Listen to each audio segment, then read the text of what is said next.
제가 처음에 필리핀에 도착했을 때가 7월 초 우기였어요. 집에 이렇게 이제 있는데 밖에서 막 우르르 발자국 소리가 자주 들리는 거예요. 알고 보니까 필리핀 아주머니들이 비가 올 것을 미리 알고 옥상에 널어둔 그 빨래를 거들어 올라가는 발자국 소리였어요. 그리고 이제 햇빛이 쨍쨍 다시 나는데 그분들은 다시 빨래를 널지 않는 거예요. 하지만 저는 빨래를 다시 널었죠. 왜냐면 그 우기 때는 빨래를 감당할 수 없잖아요. 잘 말려서 빨리 말려야 되니까. 그런데 갑자기 큰 비가 쏟아지는 거예요. 막 후다닥 올라가서 빨래를 걷어 오면은 벌써 비가 그쳐요. 그리고 언제 비가 왔냐는 듯이 막 햇빛이 쨍쨍 내리쬐는 거예요. 그럼 그 햇빛이 아깝잖아요. 다시 올라가서 빨래를 널죠. 그러면 또 얼마 안 있다가 또 비가 오는 거예요. 저는 벌떡 일어나 빨래를 걷었죠. 그때 저 혼자 소리로 필리핀 날씨가 나를 똥개훈련 시키네 하면서 웃었던 기억이 납니다. 안녕하세요. 샤론 CNC 운영자입니다.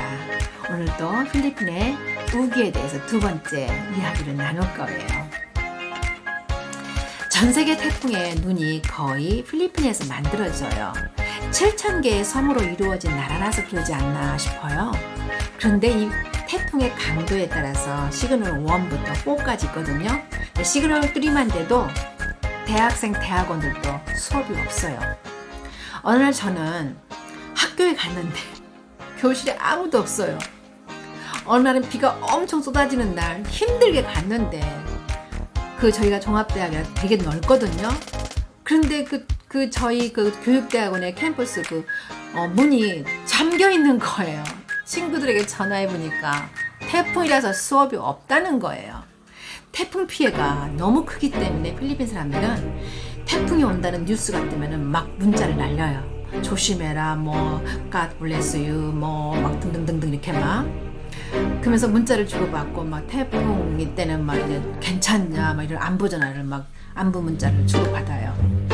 우리나라도 태풍이 오지만 필리핀의 태풍은 진짜 엄청나요. 한 번은 강한 태풍이 막 끝나서 이제 한국에 오려고 마닐라 공항으로 버스를 타고 가는데 가로수 마닐라 시 들어가는 입구에 가로수가 좌우에 막 가로수 다 쓰러져 가지고 막 뿌리채 뽑혀서 널브러져 있는 거예요. 그리고 부러진 가지들에다가 또 여러 가지 날라온 것들이 막 널브러져 있는데 정말 처참하더라고요. 어느 날 시그널 4의 태풍이 밤새도록 온 적이 있었어요. 제가 살던 바로 집 앞에 한 200평 정도의 작은 시장이 있거든요. 지붕이 천막으로 되어진 단층이었어요. 근데 시장 앞에는 이제 높은 지역이고요. 그 다음에 좌우는 이제 우리 건물들이 있었어요. 그래서인지 이 바람이 앞으로 진행하지 못하고 밤새 시장의 지붕을 막 맴도는 건지 소리가 얼마나 막 크고 이상한지 저는 태어나 그런 소리를 처음 들었어요. 막 휙 지금 이거는 아무것도 아니에요. 이건 그거 아니에요. 지금도 그 소리가 들리는 것 같아요. 그 소리가 얼마나 크고 강한지 잠을 못 자겠더라고요. 막 건물이 무너질 것 같고 귀신 소리 같았어요. 제가 살았던 라트리다드시와 바기오에는 이제 해발 1520m 고산지대라서 햇볕이 엄청 뜨거워요. 너무 뜨거워서 저는 옥상에 빨래를 널어 가면 한 10여 분 동안 이제 걸리는데 모자를 써야 해요. 태양열이 얼마나 뜨거운지 손으로 짠 빨래를 오전에 널면 2시간이면 다 말라요. 정말이에요. 그런데 필리핀의 우기는 갑자기 비가 이렇게 쏟아지다가 또 갑자기 햇빛이 쨍쨍 내리쬐다고 제가 말씀드렸잖아요.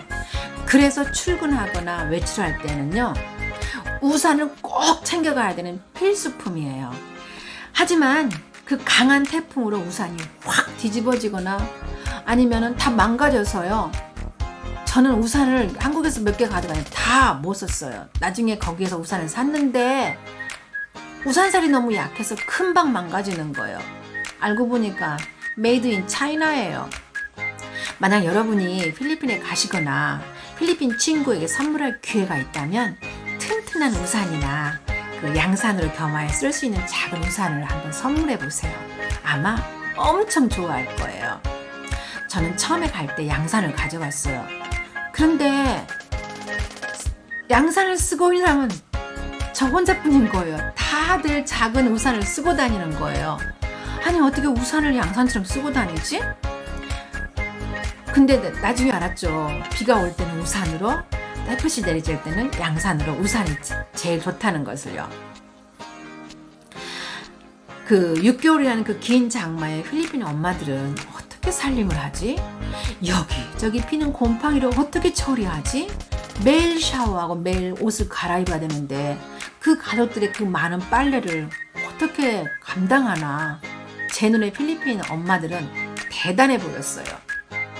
저는 매일 사용하는 책상 위까지 이 곰팡이가 피네요. 그래서 고민하다가 니스를 칠하면 괜찮겠다는 생각이 들어서 얼른 니스를 사가지고 와서 막 발랐어요. 막 덧칠하고 책상, 옷장 구석구석 막 그대로는 곰팡이가 옷장이나 책상에 피지 않더라고요. 그런데 제가 어떻게 살짝 칠한 곳은 곰팡이가 피더라고요. 나중에는 아예 한국에서 제습기를 사왔죠. 바기오에는 유학생들이나 그 선교사들이나 비즈니스 하시는 분들 또 그 은퇴 비자를 받아서 온 한국인들이 많이 살아요. 그런데 만약에 가실 일이 있으면 제습기를 사가면 참 좋을 것 같아요. 우리나라는 건축할 때 스티로폼이나 또 단열재 등을 넣잖아요. 옥상은 그 방수 페인트를 칠하고요. 필리핀 주택은 구멍이 3개 나 있는 블록으로 집을 져요. 그 블록 안팎을 시멘트로 칠하고 나중에 이제 페인트로 칠하거든요. 방수 페인트가 아니에요. 근데 가난한 집은 그 페인트도 못 칠해요. 비싸서요. 길고 큰 태풍이 이제 쉬지 않고 오면은 그 페인트를 칠했어도 빗물이 막 스며들어요. 그래서 어떤 집은 페인트를 칠하고도 얇은 함석으로 이렇게 덧대더라고요. 겉에 벽을 겉대더라고요. 필리핀 주택을 방문하면 바닥에 장판이 없는 거예요. 필리핀은 좀 여유 있는 집은 그 바닥재를 타일로 깔아요. 우리나라의 그 화장실에서 사용하는, 근데 우리 것보다 좀 더 크고 모양이 더 이쁘고 아름답죠. 하지만 전통적인 가옥은 고운 그 시멘트를 바른 다음에 구두약같이 생긴 그런 어두운 빨간색을 막 칠해요. 그리고 마른 코코넛 그 껍질을 이렇게 반으로 자른 것으로 막 문질러요. 그러면 바닥이 막 반질반질 윤이 나거든요. 그럼 사람들은 거기에서 맨발로 살아요. 저는 처음에 이것을 보고 왜 장판을 깔지 않지? 발이 더러워질 텐데 그 발로 어떻게 침대에 들어가? 그런데 감당할 수 없는 태풍을 겪고 나서야 그 이유를 알았죠. 우기 때마다 감당할 수 없이 그 벽 밑에서 새는 빗물 때문에 그렇게 산다는 것을요. 필리핀 그 북부 고산지대 우기는 필리핀 사람들에게 너무 추워요. 밤에는 더 추워요. 그런데도 찬물로 샤워를 하고 아침에는 찬물로 머리를 감고 출근하고 학교를 가요. 그리고 뜨거운 커피로 몸을 덮이죠. 추위를 잘 타는 저는 그런 생활이 참 많이 안타까워 보였어요. 그들도 우리처럼 전기장판을 사용하면 참 좋을 텐데 한국인들은 옥장판을 사가고 어떤 분들은 히타도 이렇게 사가거든요. 그러다가 안 쓰는 옥장판이 3개가 생겼어요. 그래서 제가 그 3개를 이렇게 주었던 기억이 나요. 귀국할 때는 제가 사용했던 그 옥장판을 제 논문지도 교수에게 드렸어요. 그분에게 늙으신 아버지가 계시거든요. 드리라고요. 그랬더니 교수님이 엄청 고마워하더라고요. 필리핀의 그 6개월이라는 그 긴 우기를 겪으면서 우리나라의 온돌방과 또 옥장판, 또 우리나라의 이 가옥은 아주 보송보송하잖아, 여름에도요. 그래서 한국의 주택이 정말 감사하더라고요. 그리고 자랑스럽고요. 다음에는 필리핀의 우기 마지막 편을 준비해서 만나 뵐게요. 코로나 예방접종 부작용 없이 건강한 여름 되세요. 감사합니다.